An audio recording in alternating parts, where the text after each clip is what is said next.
வணக்கம் மக்களே, welcome to our channel அரட்டை. ஏன்டா தயங்குற? தைரியமா சொல்றான். சொல்லு, நீதான் தைரியமான ஆளு, சொல்லு. இன்னைக்கு வந்து நம்ம பார்க்க போற படம் என்னன்னு பாத்தீங்கன்னா விடாமுயற்சி.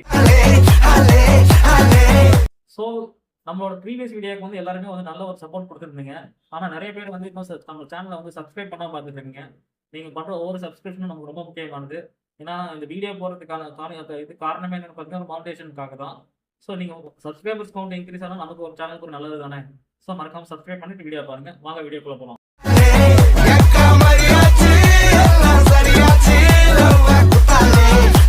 இன்னைக்கு நம்ம பார்க்க போற படம் என்னன்னு பாத்தீங்கன்னா விடாமுயற்சி. இது வந்து நம்ம அல்டிமேட் ஸ்டார் இல்ல வேணாம் வேணாம் வேணாம் நம்ம தலை அதுவும் வேணாம். நம்ம ஏகே வேணாம்.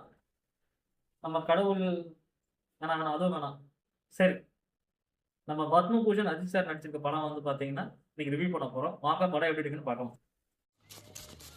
How much? 3,000, sir. This is better than that, sir. How much? Just 5,000. Hey, no. 7,500, sir. Super. Okay, da. பாத்தீங்கன்னா இந்த படத்தோட ஏர்லி மார்னிங் ஷோக்கு வந்து நம்ம போயிருந்தோம். போகும்போது பாத்தீங்கன்னா தலை ரசிகர் பயங்கர கூட்டமா இருந்தாங்க. எந்த படத்துக்கு இல்லாத கூட்டம் வந்து இந்த படத்துக்கு ரொம்பவே அதிகமா இருந்தாங்க. என்னடான்னு பார்த்தா நம்மளோட அனில் ஃபேன்ஸுமே வந்து நிறைய பேர் வந்திருந்தாங்க. ஸோ அனில் ஆமா இது ரெண்டும் சேர்ந்து கொண்டாட ஒரு படமா தான் இந்த படம் இருக்கு. ஸோ இந்த படத்துக்கான இதுக்கான காரணம் என்னன்னு பாத்தீங்கன்னா வந்து உங்களுக்கே தெரிஞ்சிருக்கும். இல்லையா? அதெல்லாம் அவன் கண்ணு முன்னால வந்து போமா இல்லையா? பயப்படிதானே செய்யலாம். லேஸ் வாட்டா கேளுங்க. சொன்னா சொல்லட்டும், சொல்லலாம் விட்டுருவான். தயங்காம சொல்லுப்பா, நாங்க இருக்கோம்ல. நீ இருப்பியா? அவன் இருக்க வேணாமா? சரி வாங்க நம்ம வீடியோக்குள்ள போகலாம். ஸோ இப்போ பார்த்தீங்கன்னா இந்த படத்தோட சினிமோட்டோகிராஃபி பற்றி நம்ம சொல்லி ஆகணும். ஸோ இந்த படத்தோட சினிமோட்டோகிராஃபி பார்த்தீங்கன்னா ஒரு ஹாலிவுட் லெவலில் வந்து எடுத்து வச்சிருக்காங்க. ஸோ வழக்கமாகவே நம்ம அஜித் சார் படம்னாவே வந்து ஒரு கோலிவுட்ல எடுத்த ஹாலிவுட் படம்னே சொல்லுவாங்க. இந்த பில்லாலாம் பார்த்தீங்கன்னா வந்து ஒரு ஹாலிவுட் ரேஞ்சில் எடுத்து வச்சிருப்பாங்க. ஸோ இந்த படம் பார்த்தீங்கன்னா ஆக்சுவலாகவே ஒரு ஹாலிவுட் படத்தோட ரீமேக் தான். 1997 ரிலீஸ் ஆன பிரேக் டவுன் படத்தோட ரீமேக் தான் வந்து இந்த விடாமுயற்சி. ஸோ இதோட விஷுவல்ஸ்லாம் பார்த்தீங்கன்னா ரொம்பவே வந்து பயங்கரமா எடுத்திருக்காங்க. இப்போ நம்ம கண்ட்ரிலாம் எடுக்காம அசர்பைஜான் போய் எடுத்து வந்து வச்சிருக்காங்க. ஸோ அது வந்து உங்களுக்கு ஒரு ஹாலிவுட் ஃபீல்குள்ளே கொண்டு போயிட்டு அந்த ஒரு கலர் பேலட்டா இருக்கட்டும், அந்த விஷுவல்ஸா இருக்கட்டும், அந்த டெசர்ட்டா இருக்கட்டும், எல்லாமே வந்து ஒரு ஹாலிவுட் ரேஞ்சில் இருந்துச்சு. கண்டிப்பா எல்லாருமே பார்க்க வேண்டிய ஒரு படமா தான் இருக்குது. படத்தோட காஸ்டிங்ஸ் பத்தி சொல்லணும் அப்படின்னா நம்ம அஜித் சார் வந்து ஹீரோவா ப்ளே பண்றாரு. இப்போ என்ட்ரி, அதாவது ஹீரோ என்ட்ரி. த்ரிஷா வந்து அவரோட ஒய்ஃபா ப்ளே பண்றாங்க. நம்ம அர்ஜுன் அப்புறம் வந்து ஆரவ் அவங்கலாம் வந்து ஆன்டகனிஸ்ட் ரோல்ஸ் வந்து ப்ளே பண்ணியிருக்காங்க. அவங்க வந்து அவங்களுக்கான ஒதுக்கப்பட்ட ரோல்ஸ்ல வந்து ரொம்ப சிறப்பாகவே பண்ணியிருக்காங்க. ஸோ வழக்கமா ஒரு மாஸ் ஹீரோவோட படம் அப்படின்னு பார்த்தீங்கன்னாவே வந்து ஒரு ஹீரோ வந்து ப்ரைஸ் பண்ற மாதிரி இல்லை ஹீரோ ஓரியன்டா போயிட்டு இருக்கும். ஆனா இந்த படம் பார்த்தீங்கன்னா முழுக்க முழுக்க வந்து கதையை நம்பி மட்டும் எடுத்திருக்காங்க. ஒரு சப்ஜெக்ட் ஓரியன்ட் ஃபிலிம் இது. ஸோ த்ரில்லர்ல வந்து நம்ம படம் வந்து நம்ம ரீசெண்டாக வந்து இப்போ எதுவும் பெருசா இல்லை. அஜித் சாருமே வந்து பார்த்தீங்கன்னா இது வந்து ஒரு புது விதமான ஒரு முயற்சினே சொல்லலாம். ரொம்பவே நல்லா பண்ணியிருக்காரு. இந்த படத்துல பாத்தீங்கன்னா நம்ம அஜித் சார் வந்து பாடி டிரான்ஸ்ஃபர்மேஷன் வந்து பயங்கரமா பண்ணியிருக்காரு. குண்டா இருக்க அஜித்தா இருக்கட்டும், அப்புறம் வந்து ஒல்லியா இருக்க அஜித், அந்த சவனிகா பாட்டுல எல்லாம் பாத்தீங்கன்னா ரொம்பவே ஒல்லியா இருக்கு. இந்த படத்துக்காகவே அவர் வந்து உடம்பு குறைச்சிருக்காருன்னு சொல்லணும்.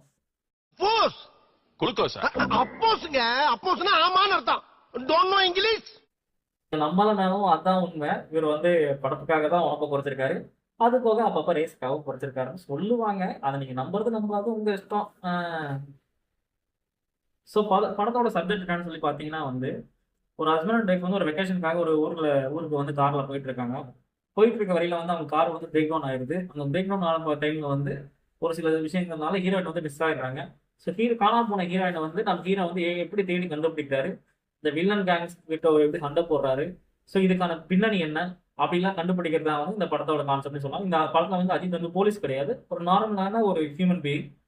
ஸோ அவர் வந்து எப்படி எஃபோர்ட்லாம் போட்டு இதை கண்டுபிடிக்கிறாங்கிறது தான் இந்த கதையோட மிகச்சிறந்த சுருக்கம். ஸோ இந்த படத்துல வந்து அஜித் வந்து நிறைய ஸ்டன்ட்ஸ் வந்து பண்ணியிருக்காரு. கார் ஸ்டன்ட்ஸ்லாம் வந்து நீங்க பார்த்துருப்பீங்க.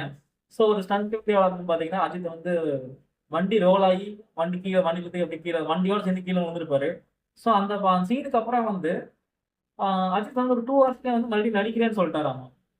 ஸோ அதெல்லாம் வந்து சுற்றிருந்தவங்க எல்லாமே வந்து ஒரு ஷாப்பிங்ல தான் பார்த்தாங்கன்னு சொல்றாங்க. அந்த அளவுக்கு வந்து டெடிக்கேட்டடான மனுஷன். ஸோ இவர் எப்படி அப்படின்னு பார்த்தீங்கன்னா எனக்கு வந்து ஒரு 100 ரூபா கொடுத்து டிக்கெட் வாங்கி படம் பார்க்க என் ஃபேன் ஒருத்தன் வரான். அவன் வந்து நான் நடிக்க தான் பார்க்க வரான். அதை வந்து வேற யாரோ டூப் போட்டு நடிக்கிறத வந்து அவனை பார்க்க வச்சு அவனை ஏமாத்துல வந்து எனக்கு உடன்பாடு இல்லை, அதனால நானே அந்த ஸ்டாண்டெல்லாம் பண்றேன் அப்படின்றது தான் நம்ம பத்மபூஷன் அஜித்தோட வந்து ஒரு கொள்கையாவே இருக்குது. ஸோ இந்த படத்தோட பாசிட்டிவ் பாயிண்ட்ஸ்லாம் பார்த்தீங்கன்னா வந்து அஜித் சாரோட ஆக்டிங், அப்புறம் ஸ்டோரி, பிளாட்டு. ஸோ அப்போ மகிழ் வந்து பார்த்தீங்கன்னா படத்தை வந்து கடைசி வரைக்கும் ஒரு சஸ்பென்ஸோடய கொண்டு போயிருக்காரு. ஸோ அவரோட டைரக்ஷன் வந்து ரொம்பவே பாராட்டக்கூடியது.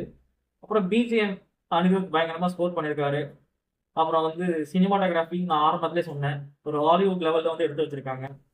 ஸோ படத்தில் வந்து நிறைய த்ரில்லிங் எலிமெண்ட்ஸ் இருக்குது, நிறைய எதிர்பார்த்த ட்விஸ்ட் அண்ட் டர்ன்ஸ் இருக்குது. ஸோ வில்லனா வந்து நம்ம அர்ஜுன் வந்து அவரும் பயங்கரமாக பண்ணியிருக்காரு.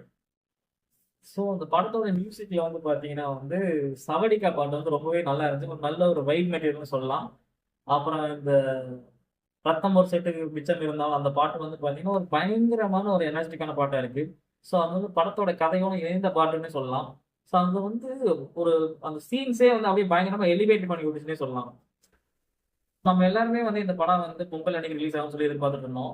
ஸோ மகிழ் வந்து ஒரு இன்டர்வியூல வந்து சொல்லியிருப்பாரு, இந்த மாதிரி பொங்கலுக்கு இது ரிலீஸ் ஆக வேண்டிய படம் வந்து ரிலீஸ் ஆகல அப்படின்னு சொல்லி நான் போய் அஜித் சார் வந்து டீல் பண்ணி பேசிட்டு இருந்தேன். அப்போ அஜித் சார் வந்து ஒரு வார்த்தை சொன்னாரு, பொங்கலுக்கு நம்ம படம் ரிலீஸ் ஆகாட்டி என்ன, நம்ம படம் ரிலீஸ் ஆகிற நாள் பண்டிகையாக கொண்டாடுவாங்க மக்கள் அப்படின்னு சொன்னாரு. அந்த மாதிரியே நீங்க பாத்தீங்கன்னா காலையில இருந்து எல்லா இடத்துலயும் பயங்கரமான செலிப்ரேஷன்ஸ். இன்னைக்கு பொங்கல், தீபாவளி கூட இவ்வளவு செலிப்ரேட் பண்ணிருப்பாங்கன்னு தெரியாது. இதை வந்து அவ்வளவு பேர் செலிப்ரேட் பண்ணிட்டு இருக்காங்க. இது வந்து ஒரு அஜித் ஃபேன்ஸ்க்கு வந்து அஜித்துக்கு வந்து கொடுத்த ஒரு மிகப்பெரிய ட்ரீட்னே சொல்லலாம். ஸோ படத்தோட நெகட்டிவ்ஸ் நம்ம பார்க்கும்போது பார்த்தீங்கன்னா சில இடத்துல வந்து கதையோட சுருக்கமின்மை வந்து கொஞ்சம் நெகட்டிவா இருந்துச்சு. அதுக்கப்புறம் வந்து இந்த வில்லன் கேரக்டருக்கான வந்து மாஸ் எலிமெண்ட்ஸ் வந்து இன்னும் கொஞ்சம் இன்க்ரீஸ் பண்ணியிருக்கலாம், ஆனால் கொஞ்சம் ரொம்ப சட்டிலா போன மாதிரி தான் இருந்துச்சு.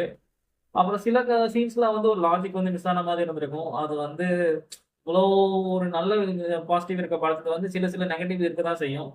அப்புறம் ஃபர்ஸ்ட் ஹாஃப் வந்து கொஞ்சம் நல்லா இருந்துச்சு. செகண்ட் ஹாஃப் படத்துல அங்கங்க ஃபர்ஸ்ட் ஹாஃப் செகண்ட் ஹாஃப் அங்கங்க கொஞ்சம் லாக் இருக்க மாதிரி இருக்கு. ஆனா மற்றபடி பாத்தீங்கன்னா ஓவராலா படம் வந்து நல்லா தான் இருக்கு. படத்துல கொஞ்சம் லாஜிக் இல்லை அப்படின்றத நினைச்சு ரொம்ப ஃபீல் பண்ண வேணாம். ஏன்னா லாஜிக் இல்லைன்னு நம்ம சொன்னோம் அப்படின்னா அதுக்கு ஒரு புதுசாக ஒரு கதையை கொண்டு வருவாங்க. இப்போ பார்த்தீங்கன்னா நம்ம லாஜிக் இல்லைன்னு சொல்லி வந்து நம்ம லியோ படத்தை சொன்னோம், அதுக்கப்புறம் மன்சூர் கதை சொன்ன கதையே போயின மாதிரி ஒரு கான்செப்ட் கொண்டு வந்து விட்டாருங்க. அதே வந்து இந்த புஷ்பா படத்துலயே வந்து லாஜிக் இல்லைன்னு சொல்லுவாங்க. எப்படி ஒரு மாசம் வந்து கண்டெய்னருக்குள்ள இருந்து வந்தாங்க, அதுக்கு தனியாக சீன்ஸ்லாம் ரிலீஸ் பண்ணாங்க. இந்த வந்து புஷ்பா வந்து கண்டெய்னருக்குள்ள போற மாதிரி சமைச்சு சாப்பிட்ற மாதிரி பண்ணாங்க. ஸோ இந்த மாதிரி லாஜிக் கொஞ்சம் லாஜிக் வந்து நம்ம வந்து இப்போ டாலரேட் பண்ணிட்டோம்னா படம் வந்து ரொம்பவே நல்ல படம்னே சொல்லலாம். ஸோ படம் வந்து பார்த்தீங்கன்னா ரொம்பவே நல்லாவே இருக்குன்னு சொல்லலாம். யாருமே வந்து போய் இந்த தேவையில்லாத தமிழ் பேக்கர்ஸ் அந்த மாதிரி பைரேட் சைட்லாம் பார்க்காம தேட்டரில் போய் பாருங்க. தேட்டரில் போய் பார்த்து படத்தை வந்து சப்போர்ட் பண்ணுங்க. ஸோ இந்த வீடியோ வந்து பிடிச்சிருந்துச்சுன்னா மறக்காம நம்ம சேனலுக்கு வந்து லைக் பண்ணுங்க, சப்ஸ்கிரைப் பண்ணுங்க, உங்க ஃப்ரெண்ட்ஸுக்கு ஃபேமிலிக்கு இந்த வீடியோவை ஷேர் பண்ணி விடுங்க. நன்றி.